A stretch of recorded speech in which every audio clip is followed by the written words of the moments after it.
Can you explain to me the meaning of energy from the vacuum? See, I don't want to make it imply that I am endorsing this particular concept. But that will not be Yeah. what you're saying. Yeah, but I don't want it to be implied that I do that. Right. No, Yeah. we won't do it. Okay. And we just want to talk about phenomenology and experimentation. Yeah. Okay. No, we're not looking for your endorsement. Yeah. Yeah. We just explore. Okay. Fine. Okay. I've been in the field of material science for 30 years. I was educated first at California Institute of Technology, where I first got introduced into the subject of material science. However, actually at that time, my major was more in electrical engineering. But through research, I got very much interested in material science because it is so rich in science at the same time as practical, and I like that combination. So after graduation from California Institute of Technology, I moved on to Massachusetts Institute of Technology, or MIT, for my graduate work. And there, my focus was on material science.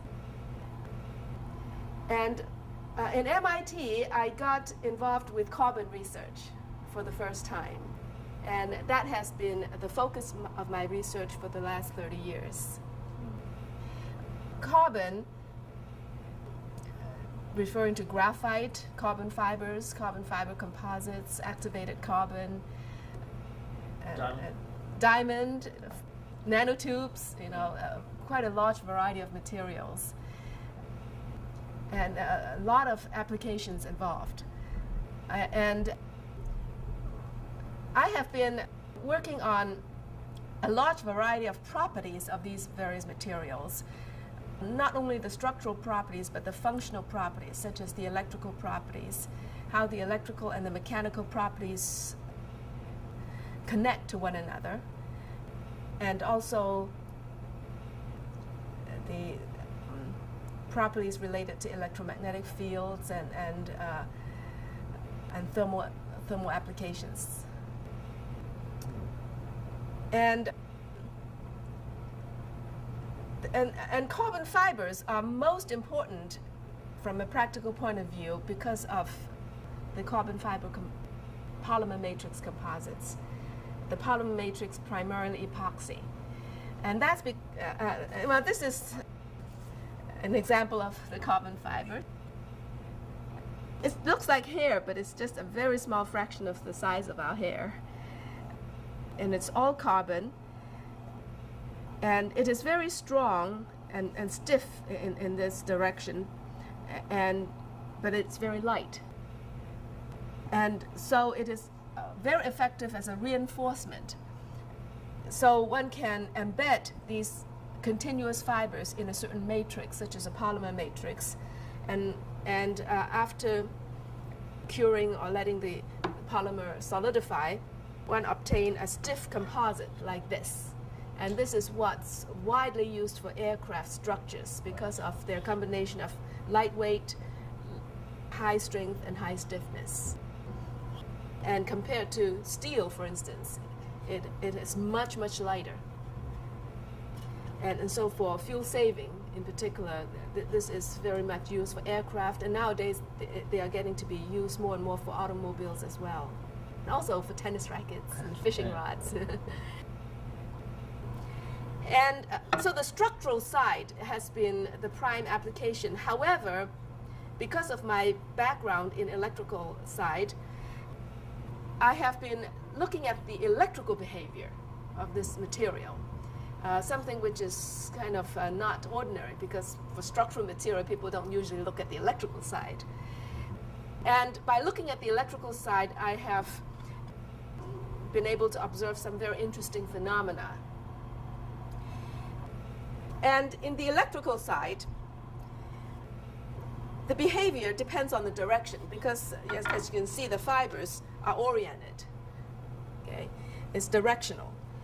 So if you make a composite, then if, let's say, the fibers are lined up in this way, then the properties of this composite would be very different in the different directions. Not only are they different between this direction and that direction, they are also very different in the vertical direction, because a laminate is really a stack of the fiber layers. Each fiber layer consists of thousands of fibers thick along the thickness of that fiber layer. And each fiber layer is called a ply or lamina. And you have all these plies stacked up, and then you consolidate them together under heat and pressure usually. Then one obtain a composite. And this is the vertical direction, what we call through thickness direction. And it is the electrical behavior of this through thickness direction which I have investigated a lot in, and that's the direction which has received very little prior attention, because that's the direction perpendicular to the fiber layers. And I found this direction's electrical behavior to be very interesting. And the reason why this direction is interesting is that the electrical conduction in this direction hinges on the degree of touching between the fibers of one ply and the fibers of the next door ply. Okay? And one can control the extent of that touching by the fabrication condition of this laminate. For instance, by the curing pressure, heat and pressure, I said. Okay? So that pressure, so-called curing pressure, which is the pressure applied during the curing or the making of the composite, can greatly affect the extent of fiber-fiber contact between the fibers of one ply and the fibers of the next door ply. And because of that, the electrical conductivity in the through thickness direction can be much affected by the way this laminate is made. Okay. All right, so I have made a study of the electrical conduction behavior in this direction for different types of such laminate, these different types being different in the curing pressure. Okay? And so these different types are different in the extent of fiber-fiber contact across the layers. And I found different behavior, systematic differences. That is how the conduction behavior correlates with the curing pressure. There is a very consistent correlation. So in order to study the electrical conduction behavior in the through thickness direction of the composite, that is in this direction, we take two plies, okay, and we made the plies so that we lay one on top of the other. So this is the top lamina or top ply. This is the bottom lamina or bottom lamina or bottom ply, 90 degrees, one over the other. Okay, and this is the junction, and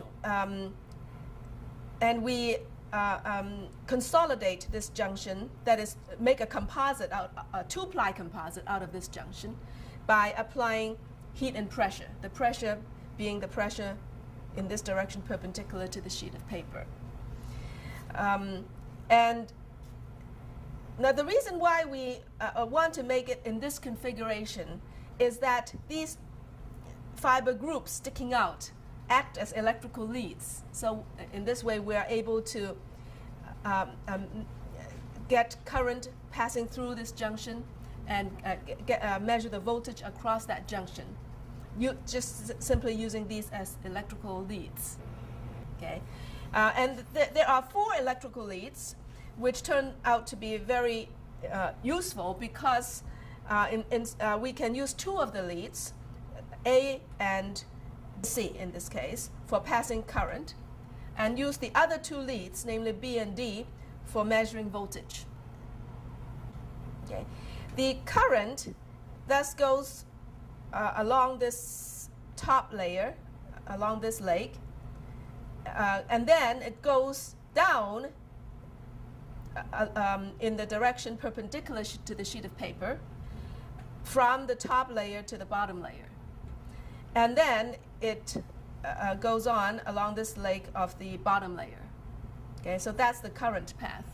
Now the carbon fibers are much, much more conductive than the polymer. In fact, the polymer can be considered to be electrically insulating.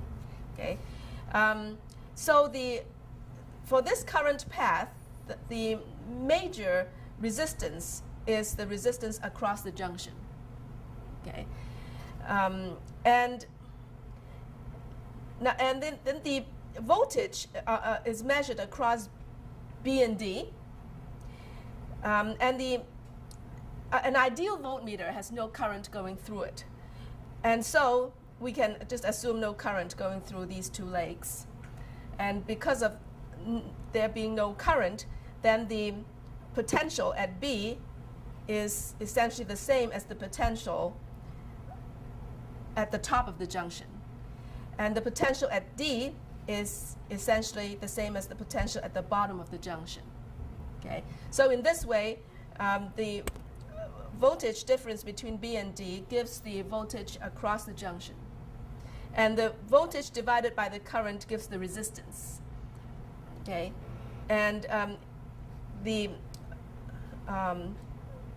and this resistance reflects the contact resistance, which is the resistance across this interface. And this contact resistance multiplied by this junction's area, what's called the contact area, gives the contact resistivity, which is a geometry-independent parameter that describes the nature of this interface. I have a quick question. Mm-hmm. The common interface area, and I may have missed it. Is there pressure applied to this, or is there glue, epoxy? I mean, or is it just laid on each? Yeah, just laid on. Now, the epoxy is already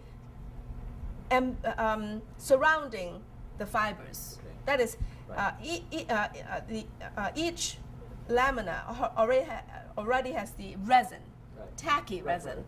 Right. So you lay these two tacky strips one on top of the other, and then through hot pressing, okay. They would the epoxy would cure, and then it would stick together.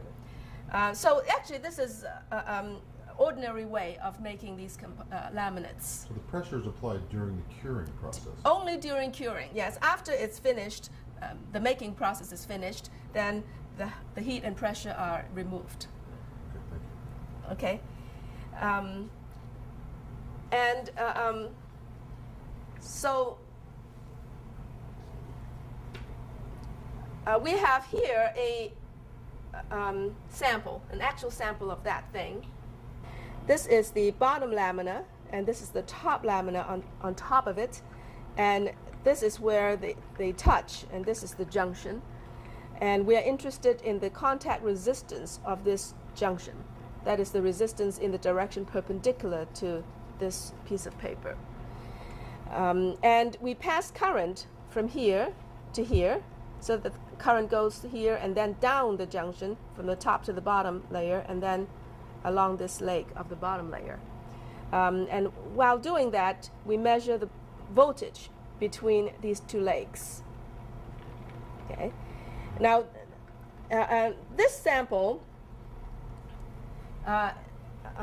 exhibits the conventional behavior, namely, as you increase apply a positive current, and as you increase the current, the voltage is positive and becomes higher and higher.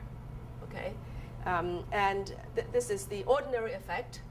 In fact, the current and voltage are linearly related to one another, and it's positive slope. The current-voltage relationship is positive in slope, and this is the classical positive resistance situation, and this applies for the case of the curing pressure being rather small, so that the extent of touching across the layers is not very high.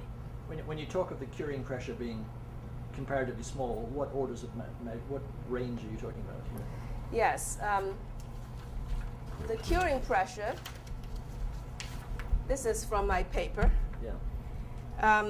So this is curing pressure in megapascal, And 0.13 megapascal is considered a low curing pressure. 1.4 megapascal is considered a high curing pressure. So even high is actually not a very high pressure.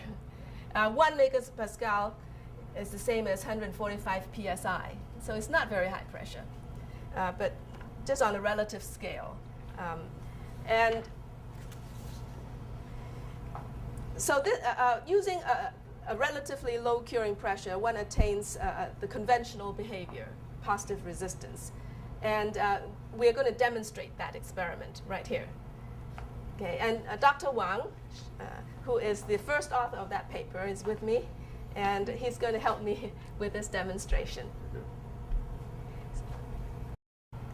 It's all automated, so it's going to come out. Now he's going to crank up the current, and the voltage, is all automatically current voltage automatically collected and it's going to be displayed. So let's put the display up on the computer. No, just wait.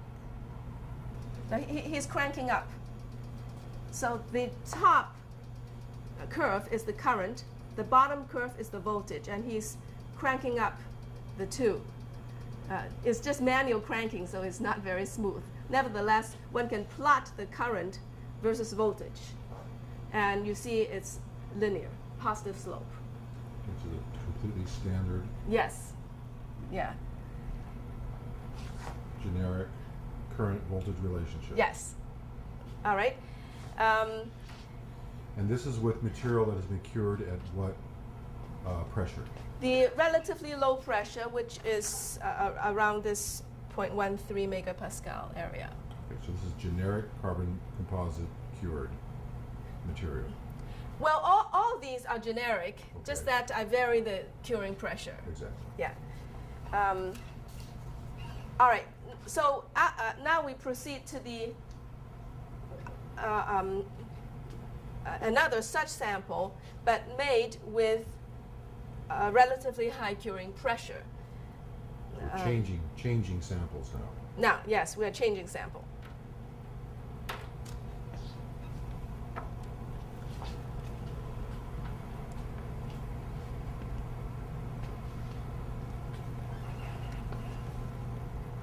Okay, so this is the second sample, one which was made using the relatively high curing pressure.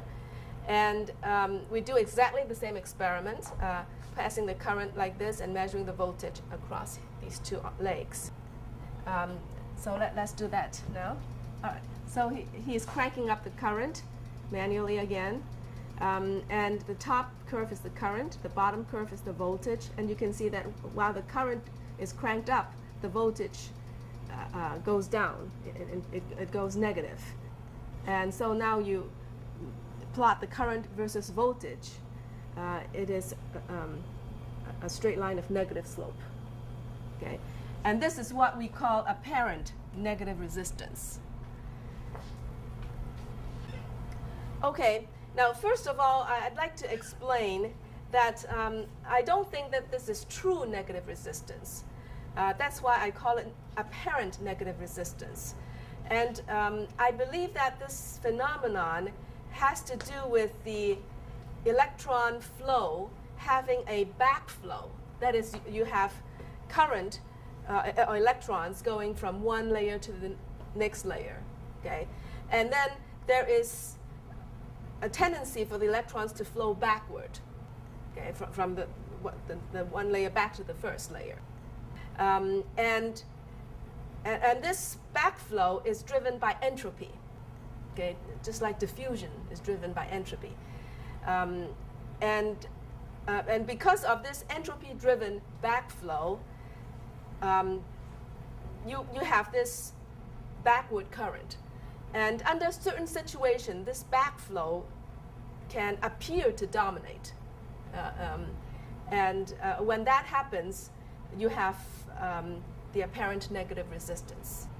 Okay? So I call it apparent because I believe that it's entropy driven. Okay? True negative resistance, which I'm not claiming, would have been driven by energy rather than driven by entropy. Okay? That is, if it were true negative resistance, a negative charge would go toward not the positive end of a voltage gradient, but a negative end. That would be true negative resistance. And that's driven by energy. Okay? But in this case, it's not driven by energy. I believe it's driven by entropy. Okay? And that entropy causes the tendency for backflow, and that backflow in turn results in the apparent negative resistance. Okay. What led you to look at this particular set of parameters with these materials? What inspired you to look at the voltage and current characteristics? Or is this something that's particular to your field of work? As you had said, you focus on the electrical characteristics of the composites. Yeah, that's a good question. I'm interested in the electrical side of a structural material, seemingly an odd thing. The reason for that is that I'm interested in making smart composites or multifunctional composites. I want to use the electrical behavior as an output or indicator so that the structural material becomes a sensor. Okay. So it could be a sensor of damage, sensor of deformation, sensor of temperature, whatnot. Making use of the structural material itself as the sensor is attractive compared to the embedding of a sensor into a structure. Because if you embed, it's like having a hole in the structure, and the mechanical properties of the structure would diminish. And also, it's hard to repair, once it's embedded. And the cost is high for a device compared to the structural material itself. And also, if you embed, this sensing ability is only here and there, not everywhere. Okay? So that's my motivation, the development of multifunctional structural materials. Okay. There could be some applications in the area of, again, multifunctional composite materials, making use of this phenomenon to engineer certain electromagnetic or magnetic properties that are particular to these structural composites. But from a scientific point of view, I think that the most interesting aspect is that one can tailor a material to give very different such conductive behavior. Okay? In fact, I can tailor it to make it more positive, or that is, there's different gradations of positive resistance and apparent negative resistance. We can tailor it to different degrees through the curing pressure, for instance. And this tailoring of a material to give whatever electrical conduction behavior that's desired is, I think, the most intriguing part of it scientifically.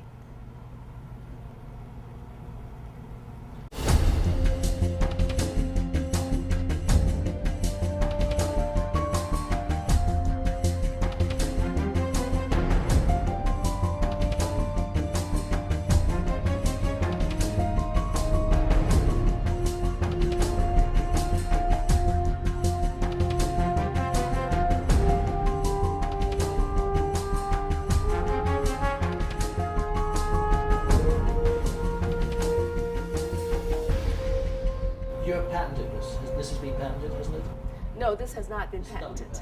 Mm-hmm. Might I ask why? Normally one expects everything to be patented. So. Yeah, well, the patenting procedure is something that relates to the university filing patents. It's not just me. Yeah. Okay, and the patenting was not pursued. Oh, really? Mhm. And this is the,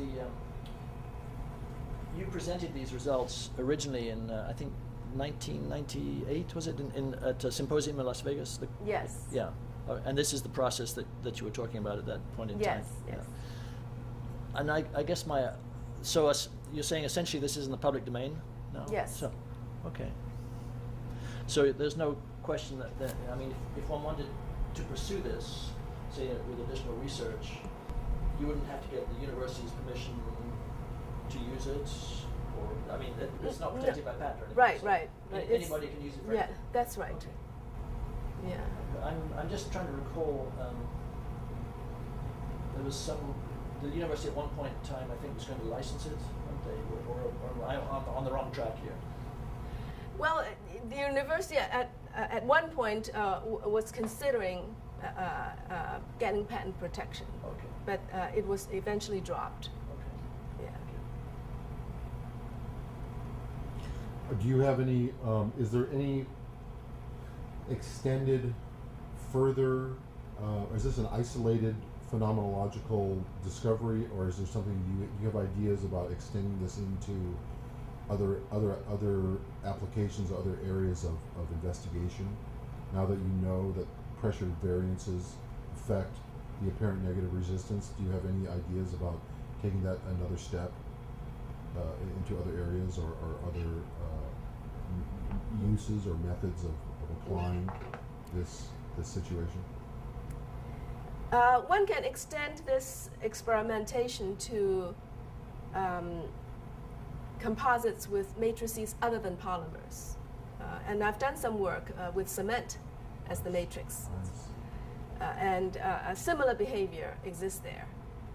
By the way, when you say cement, you mean glue, as we would commonly. No. Cement like concrete. Oh, really? Real oh, I Yes, see. Okay. yes. Oh, very interesting. Oh, Uh-huh. ah. I think what one simplest application is just to use this as an electrical device. An electrical device that exhibits this particular current voltage characteristic. It is what it is. Yes, it is what it is, and just use it as an electrical device. We can tailor it, and so you have a series of electrical devices. Have you had inquiries in that regard? People interested in replicating it for application as an electrical device? Have people inquired to you about that at all? Not a whole lot. Yeah. Okay. Thank you very much. Okay. Very good. Very well done. Good. Yeah, that's Thank correct. you. That was, Okay. And you look good too. yeah. And you look nice. Oh, thank Yeah, you. great little picture. Thank you. Are you familiar with Chung's work? Yes, the negative resistor that she built is absolutely for real. Now, as far as I can see, somebody's put a clamp on that. Because they filed the patent, and everything like that went fine.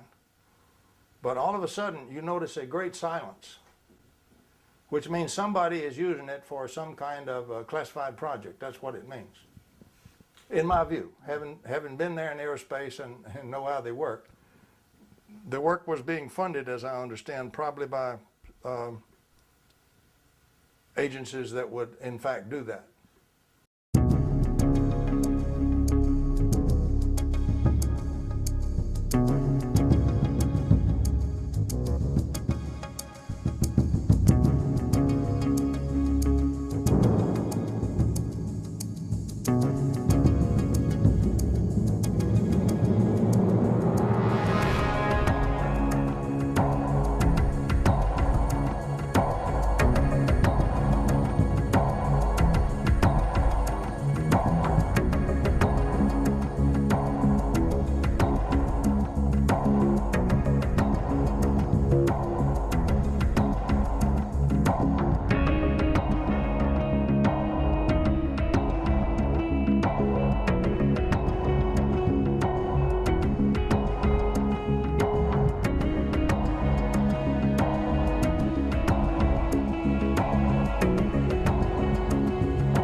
So at age 18, I came all by myself to America to study.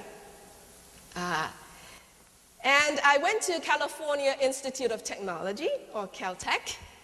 And it just turned out that I was one of the 4 first women graduates of that university.